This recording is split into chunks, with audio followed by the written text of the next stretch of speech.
세 번째 물건을 보시겠습니다. 이번에는 19쪽입니다. 19쪽. 원주 2024-403839. 이번에는 강제경매가 아니고 임의경매입니다. 임의경매인데 이거는 49%까지 하락했습니다. 자, 다시 말하면 7,100만 원짜리가 3,449%까지 하락을 했습니다. 이것도 조금 아까 똑같이 건물은 매각 제외, 토지만 매각입니다. 근데 이거는 건축 허가는 받았는데 건축물 관리자는 없습니다. 다시 말하면 사용 승인은 받지 않은 거고, 사용 승인 받지 않은 건물을 가지고 지금 이 사람이 사용하고 있는 겁니다. 여기 보면 3천만 원의 설정에 의해서 임의 경매로 나왔다는 뜻은 이 건물 주인이 경제력이 부족하다 이렇게 볼 수도 있는 겁니다. 근데 감정 가격 자체는 원래가 1억 1,800만 원인데 건물은 매각주의다 보니까 얼마에 시작했냐면 7,100만 원에 시작해서 지금 49%까지 하락한 겁니다. 자, 여기 보시게끔 되면 7,100만 원에 시작했죠. 4,900까지 하락했다. 3,300인데 3,400까지니까 7,100만 원이 원래는 1억 1,800짜리가 3,400까지 하락을 한 거예요. 상당히 많이 하락했는데 사실 제가 이게 가격이 많이 하락을 했기 때문에 추천을 한 겁니다. 이 자체가 제가 보면 그렇게 유리하다고 보진 않습니다. 제가 상당히 망설였었어요. 이거를 추천해도 과연 수익이 생길까 생기지 않을까를 망설이다가 가격이 워낙에 많이 하락을 했으니까 이거를 지르지만 않고 낙찰을 받는다 그러면은 수익이 될 수 있을 거다 이렇게 생각한 겁니다. 여기 보면 여기 보시면 대장동 389-18에 대지 145제곱미터다면은 평수도 한 50여 평 정도밖에 안 되는 건 작은 겁니다, 보면. 근데 감정 가격이 여기 보시게 되면 7,100만 원 이렇게 돼 있는데 이게 제가 왜 가끔가다 이런 얘기를 하냐면 우리 스피드 옥션이나 구독션은 무슨 옥션에서 보면은 이 권리 분석을 해놓고 올리는데 가끔가다 이렇게 틀리는 경우가 있거든요. 그때는 제가 법원에 들어가서 법원에서 매각 물건을 표시한 거를 직접 보게끔 되면 뭐를 매각하는 거나 볼 수 있거든요. 이건 그 스피드 옥션에서 한 게 아니라 법원에서 직접 이 물건을 매도한다고 올려놓은 거예요. 그걸 보고 제가 지금 결정을 한 겁니다. 자, 아시게끔 되면 제가 왜 이거를 망설였냐면은 도로가 있고 여기 보면 골목을 향해서 집으로 들어가는 겁니다. 일반 골목. 그러니까 여기 골목길은 점포도 많이 있는 그런 한정 건데 그 점포를 골목길에 뒤에 있는 집인데 땅만 1억짜리가 3,100만 원까지 하락을 했으니까 건물까지 내 걸로 만든다 그러면 6, 7천 정도는 매도를 할 수 있을 것이다 이렇게 생각해서 추천을 한 겁니다. 용도 지역은 보게끔 되면 일종 일반 주거 지역입니다. 자, 이렇게 보시게끔 되면 상가가 많이 있는 이런 번화한 거리에 여기 조그만 대문 하나 있는 거죠. 그러니까 대문 하나 있는 걸로 해서 이렇게 대문에 의해서 뒤에 있는 집입니다. 그러니까 이 골목으로 들어가서 있는 집이기 때문에 제가 조금 망설였는데 사실 우리가 이제 동네 음식점을 다니다 보면 문이 넓고 화려한 문집도 있지만은 이렇게 대문인데다 간판 하나 붙여놓고도 이런 곳에서는 점포를 낼 수 있는 것은 많아요. 다만 이 점포를 낼 수 없는 것이 뭐냐면 사업자 등록증을 낼 수 없는 것이 이거는 건축 허가를 받았지만 사용 승인을 받지 않기 때문에 건축물 과정이 없다는 것입니다. 이렇게 골목으로 들어간다는 얘기입니다. 또 이렇게 골목을 지나면 이렇게 집이 지어져 있죠. 그러니까 이 골목을 자보게 한 6, 7m 정도쯤 들어가면 이렇게 집이 지어져 있는 건데 건축물은 지어져 있지만 건물 매각 제외입니다. 이렇게 집이 지어져 있죠. 집은 제가 보면 화초도 많고 이렇게 깨끗하고 이 넝쿨까지 만드는 걸 보니까 상당히 좋은 거고 제 여태까지 경험에 의하면 현장 답사를 갔을 때 정원이 많고 잘 돼 있는 집의 주인은 8, 90%가 합의를 합니다. 전쟁에 합의를 해요. 근데 이제 어떤 시골에 가서 보면 특히 신발이 여기 하나 있고 저기 하나 있는 집은 합의 안 해요. 성격이 그런 것 같아요.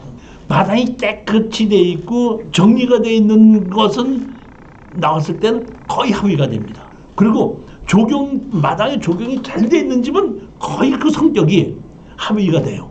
근데 그렇지 않은 걸 합의가 안 되는 경우가 더 많은데 이런 경우에는 저 보면 조금 됐죠. 적용도 좀 잘 돼 있는 걸로 이렇게 보기 때문에 합의할 가능성이 높다 이렇게 보는 겁니다.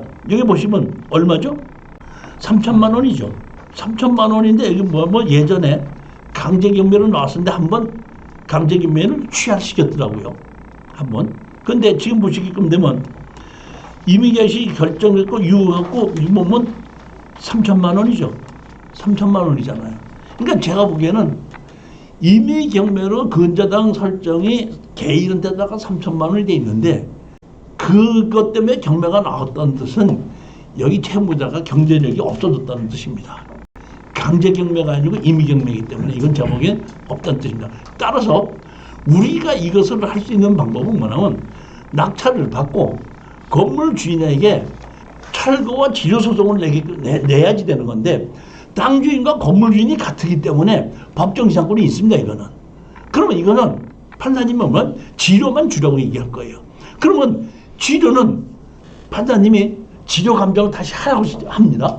판사님이 그럼 지료 감정을 얼마나 하느냐, 얼마나 매기냐, 판사님이 하지 않고 이렇게 지료를 줘야 된다고 할 때는 우리 소송을 하는 사람한테 지료 감정 신청하십시오 그러거든요. 그러면 법원에다 지료 감정하는 거 얼마를 내라고 고지서가 나오면 쪽으로 내게끔 되면 법원에서 지정한 감정사가 여기 가서 감정을 하게끔 되고 지료를 주게끔 되는데 그 지료는 우리가 낙찰 받은 것이 아니라 감정 가격이에요. 그러니까 감정 가격이 얼마였었죠? 1억 1천이었었죠. 1억 1천을 가지고 연 3%든지 3.4%라고 그러면 우리는 3분의 1로 낙찰 받았다면 연 10% 정도의 또는 8%, 9% 정도의 지료를 받을 수 있는 겁니다.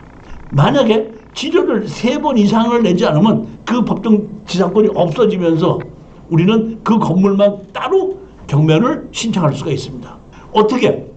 그 건물을 강제로 기입 등기시킬 수가 있습니다. 채권자로서 채무자가 일부러 건축물 관리자를 만들지 않았다.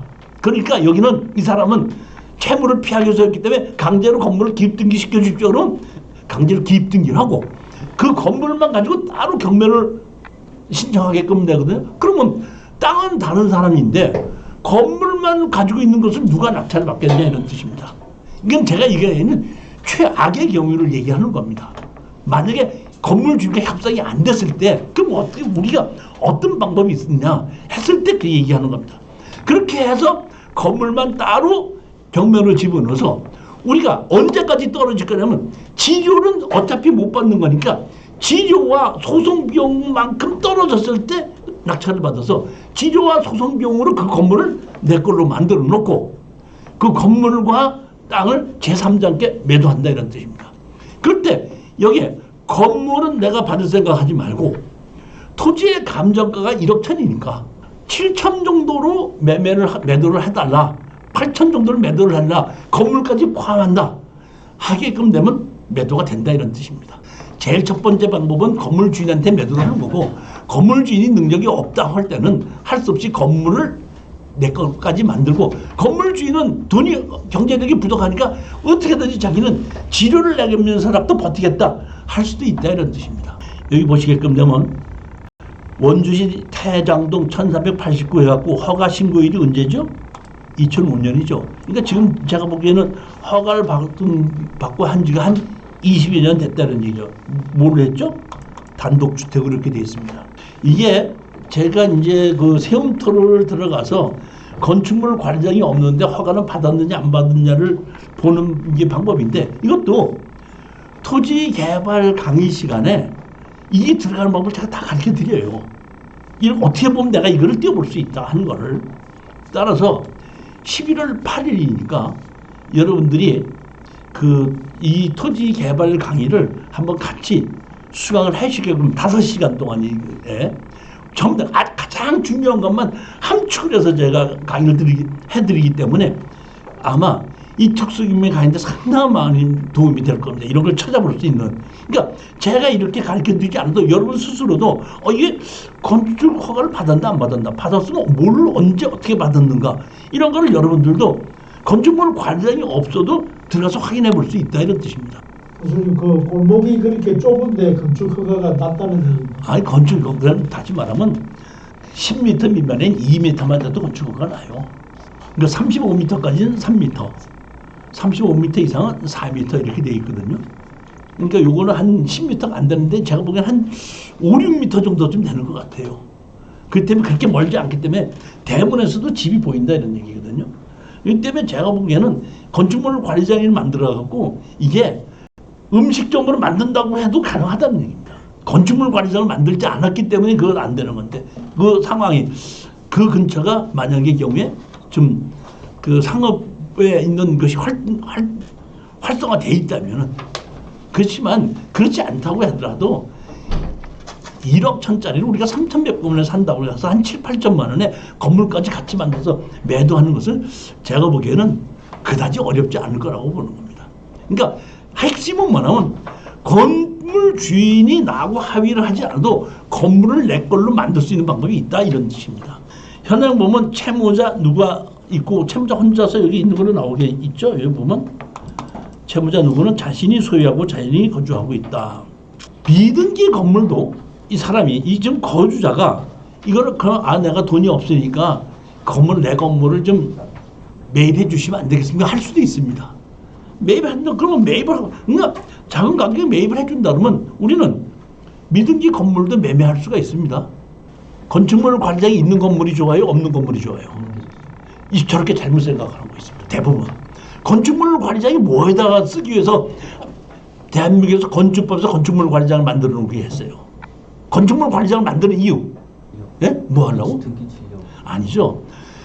자기 건물 땅 주인이 자기 마음대로 건물을 짓지 못하고 규제를 하기 위해서 너는 주택만 지어라, 너는 상가를 지어라, 근린시설을 지어라, 공장을 지어라, 창고를 지어라 하고 규제를 하기 위한 거거든요. 자, 그렇기 때문에 건축물 관리장이 없으면 등기부등본을 안 내줘요.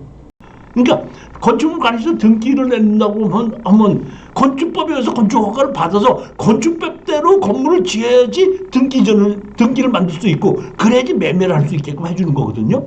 그렇기 때문에 건축물 관리장은 뭐에다 써먹는다?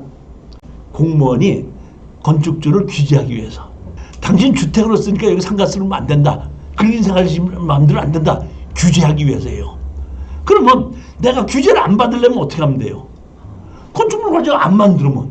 그러니까 건축물 관리장이 없어도 등기부등본이 없어도 얼마든지 건물을 미등기 건물도 매매할 수 있다 그러면 건축물 관리장 억지로 만들 필요 없이 건축물 관리장 없이 매매할 수도 있다는 얘기입니다. 그러면 이거를 건축물 관리장 없이 매매했는데 산 사람이 사업자 등록증을 만드는 건축물 관리장 만들어야 되죠. 그럼 신청하면 만들어진다는 얘기예요. 왜? 건축허가를 받았었기 때문에. 네 번째 물건을 보시겠습니다. 홍성 2024, 20334 해갖고 임의 경매입니다. 이것도 건물 매각죄입니다. 건물 매각죄인데 사실은 먼저 번에 추천을 할까 하다가 예산이 아주 좀 시골이거든.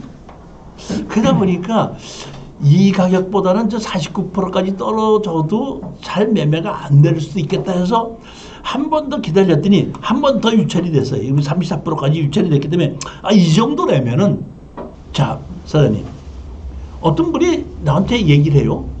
부동산이 안 팔리는데 저보고 팔아달라 그래요.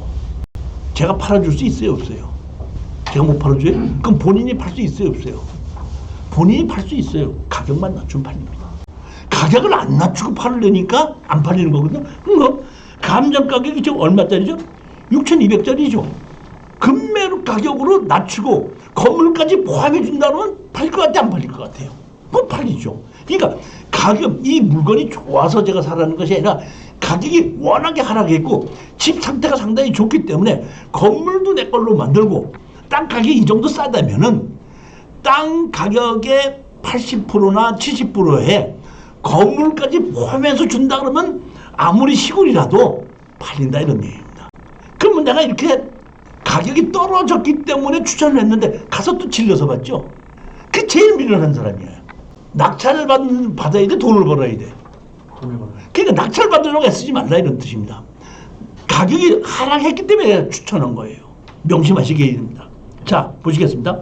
땅이 대지가 98.92평이에요. 이 원래 이 땅이 한 3필지고 그 앞에 이 건물 앞에다가는 연못도 만들어놨더라고요. 그 전에다가 그리고 그 앞에 있는데 이 앞에 있는 건 땅은 매도가 됐고 이 건물이 지어져 있는 건물만 매각 제외 이러다 보니까 이게 남아서 경매가 진행된 겁니다. 자 보시게끔 되면 감정평가가 얼마죠? 6,200이 2,100만 원까지 하락했습니다. 근데 여기 보시면 자 보십시오. 뭐면 건축 허가상이 확인되었으나 건축물 관리장 미등재. 그러니까 건축 허가는 받았는데 사용 승인을 받지 않았다 이런 뜻입니다. 이게 날짜가 언제죠? 10월 21일입니다. 2,100만입니다. 절대로 질러서 낙찰받을 생각을 하지 마십시오. 대지가 몇 평이죠? 98.92평. 건물은 뭐예요? 허가는 뭘로 돼 있죠? 사무소로 돼 있고 19.96평인데 매각 제외입니다. 그러니까 이거는 우리가 사무소 이게 주택이게끔 되면 참 우리가 1가구 2주택 뭐 여러 가지 문제가 많은데 그 사무소 근린시설로 돼 있기 때문에 건축물 관장 만든다 그래도 우리 아무 문제가 없다는 뜻입니다. 자 이거 보시면 충청남도 예상군 여기 나왔죠? 허가 신고일이 언제죠? 22년도죠. 그럼 한 2년밖에 안 됐습니다. 이제 보면 그런 거 뭘로 허가는 뭘로 났죠? 2종 근린생활시설로 났죠. 여기 보면은 찾아보면 파란 색깔은 허가만 났다는 얘기고 빨간 색깔은 착공까지 했다는 얘기고 여기 보라색으로 만들어지면은 준공이 났다는 뜻인데 보면 여기 보면 빨간 색깔로 표시가 되어 있죠. 빨간 색깔 표시는 착공만 했고 사용 승인을 안 받았다 이런 뜻입니다. 예산에 있는 겁니다. 자 여기 보면 이렇게 세 필지인데 그 필지 중에 요 14 대지로라는 건 한 필지인데 요 앞에 요거 니은은 뭐냐면 이게 제가 보기에는 그 연못이에요. 연못 같은 게 있는 겁니다. 근데 이 도로변 옆에 있는 이 땅이죠. 도로변 옆에 있는 요 땅만 경매로 나온 겁니다. 자 여기 보면 도로로 돼 있습니다. 이렇게. 근데 여기 보면 현황 도로로만 돼 있지 이거는 그 지적법상 도로는 안 돼 있습니다. 여기 이렇게 돼 있고 여기 보면 용도 지역은 뭐죠? 자연녹지 지역.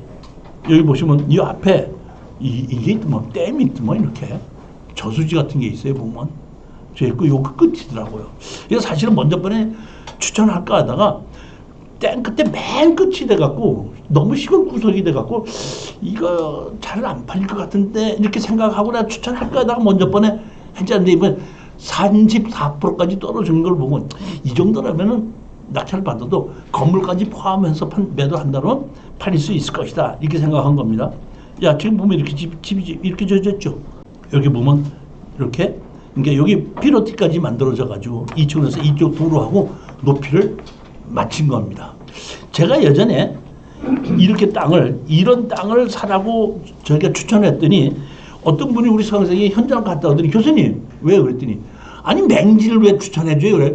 도로는 붙어있는데 도로하고 차이가 나니까 들어가지 못하지 않습니까? 그러니까 무슨 맹지를 갖고 추천해주니까 이렇게 했는데 그렇지 않고 사실은 여기 보면 이 B로티도 건축 면적에 들어갈 수도 있습니다. 지금은 이제 추천을 한다고 해서 안 들어가게끔 우리가 신청할 수 있는데 이럴 때 여기를 그냥 벽으로 만들고 이쪽으로 주치를 한다 그러면 이건 2층으로 진화할 수도 있고 여기를 지하로 만들면 이건 지하로 만들게끔 되면은 지하로 만들면 건폐율과 용적률도 안 들어가요. 그러니까 사실은 이렇게 땅과 도로와 있는 도로보다 낮은 땅을 도로면으로 같이 높게 짓는 것이 그 도로면보다 낮은 곳을 지하로 만들어서 건폐율과 용적률을 안 들어가게끔 제일 많이 찾았던 게 옛날에 반지하로 파는 거 그 임대 주는 거 있었죠. 그런 경우에 최고 좋은 거예요. 건폐율과 용적률을 안 들어가면서 할 수 있었기 때문에. 그러니까 건축을 잘 모르시는 분들은 도로와 면이 다르기 때문에 저한테다가 왜 맹지를 추천해 이렇게 생각하는데 실질적으로 건축을 아시는 분들은 이런 것이 이렇게 더 좋을 수도 있다는 뜻입니다. 얼마든지 여러분들 여기 낮춰가지고 여기를 실내로 사용할 수도 있다 이런 뜻입니다. 여기 보면 이렇게 진출입이 돼 있고 근린생활시설로 돼 있는데 제가 보기에는 근린생활시설로 한 허가는 받았는데 주택으로 수도 있게끔 만들어져 있지 않을까 이렇게 보는 겁니다. 이것도 아까와 똑같이 마찬가지로 건축주를 상대로 철거와 지료 소송을 내라고 하게끔 되면 아마 이 건물과 땅 주인이 같기 때문에 법정 시상권 있다 이렇게 했는데 여기에 만약에 땅 주인이 여기서 건물 주인이 거주하고 있다 그러면 지료를 내면서도 자기가 생활하니까 내게 지료를 내는데 여기는 거주하고 있지 않죠. 거주하고 않으면서 자기가 지료를 낼 필요는 없겠죠. 따라서 이거는 건물과 협상이 가능하고 만약에 지료를 안 준다고 할 땐 다시 아까 건물도 기입 등기를 하고 건물만 또 경매로 진행시킬 수도 있다는 뜻입니다. 여기 보면 주식회사 농업법인에서 이렇게 갖고 있었던 겁니다. 현황 정무자는 여기 보시게끔 되면 뭐죠? 전입세대가 없죠. 여기에 이제 전입세대 자체가 없다. 그러니까 지었기는 잘 지어놓고 요 근래에 지어놓고 바로 경매로 나와가지고 거주하는 사람이 없다는 게 새 집이에요. 보면. 자 이런 경우에 여기 보면 건축 관계자의 변경 신고 이렇게 돼 있죠. 만약의 경우에 여기 있는 건축주 이 대표이사하고 합의가 되지 않습니까? 합의가 되게끔 되면 뭐냐면 건축주 명예 관계자 변경 신고해서 건축 관계자라는 것은 4개입니다. 첫째, 건축주, 시공자, 설계자, 감리자. 이게 4개가 건축 관계자인데 이 건축 관계자는 언제든지 건물이 준공나기 전에는 언제든지 바꿀 수 있다. 즉 다시 말하면 건축주가 건물 주인이죠. 쉽게 얘기하면 짓고 있던 도중에도 공인중개사한테 잘 설명하고 얘기하게끔 되면 짓고 있던 건물도 매매가 가능하다 이런 얘기예요. 등기부등본을 넘겨주지 않으면 건축허가서 명의를 넘겨주는 걸로 얼마든지 가능하다 이런 뜻이거든요. 그러면 건축관계자 변경신고서에 변경 전 건축주 명의 변경 동의서 또는 여기 뭐가 나왔죠? 권리관계 변경 사실을 증명할 수 있는 이런 얘기했죠.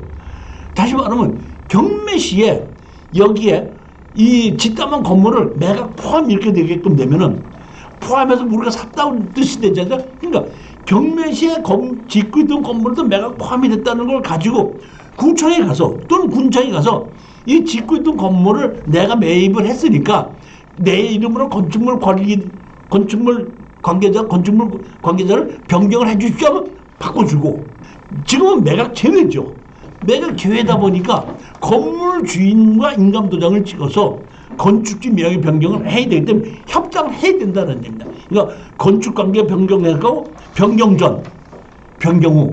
근데 건물이 매각에 포함됐을 때 그냥 예전에 있는 낙찰 받았다는 서류만 우리가 경매 시에 매각에 포함됐다는 서류만 제출하면 되는 거고 이렇게 매각 제외 있을 때는 현재 건축허가 받은 사람의 인감증명을 통해서 건축주 명의 변경에 동의서에 도장을 찍어서 제출하면 건축주 명의 변경이 된다는 얘기예요. 그러니까 이 건물은 건축주 명의 변경을 해서 내 이름으로 건축허가를 바꿔서 건축물 준공을 낼 수도 있지 않겠는가 이렇게 보는 겁니다.